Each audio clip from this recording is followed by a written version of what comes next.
10 years after people. In downtown Chicago, the landmark 110-story Sears Tower is slowly deteriorating. Now, rainwater pools and rots the Sears Tower's roof. Moisture seeps down into the structure and begins rusting the bolts holding the giant glass and aluminum panels on the exterior. Some of the plates peel off the building and crash into the streets below.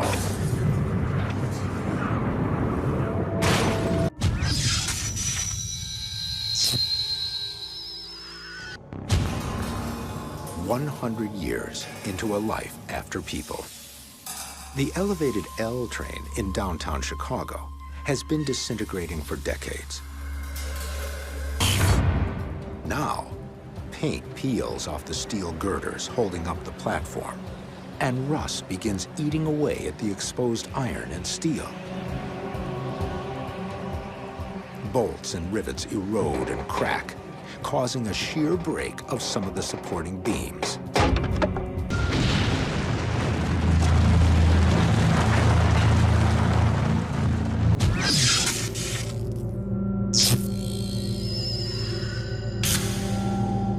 It's 200 years into a life after people.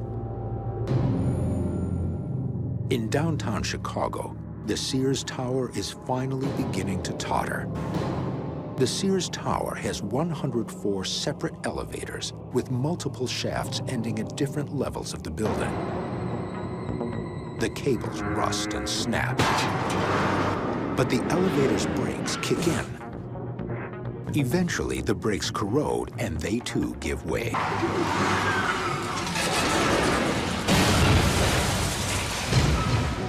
Only 2 elevators connect the ground floor to the observation deck over a quarter-mile above the street. One of the 3-ton elevator cabs free falls from the top floor, hitting the ground floor at more than 200 miles per hour, generating more than 1.5 million pounds of force on impact.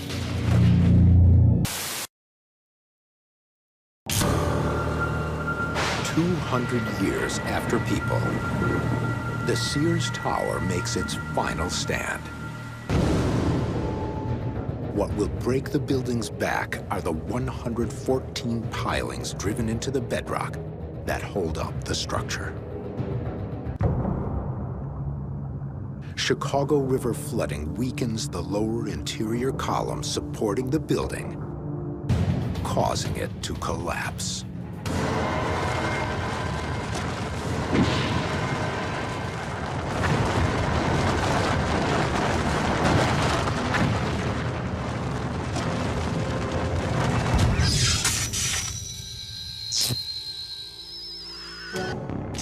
"250 years after people, though the Sears Tower collapsed decades earlier, Chicago's 100-story John Hancock Center still stands.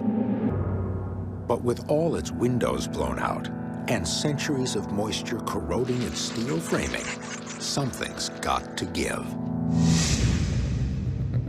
At the corner of the 85th floor, several crucial beams converge. One by one, they rust, bend, and fracture from the stream of water dripping down from the perforated roof.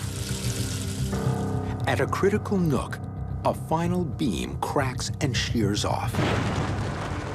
The 15 floors above it start a corner-line cascade down the side of the building that then sets off a catastrophic floor-by-floor implosion of the whole edifice.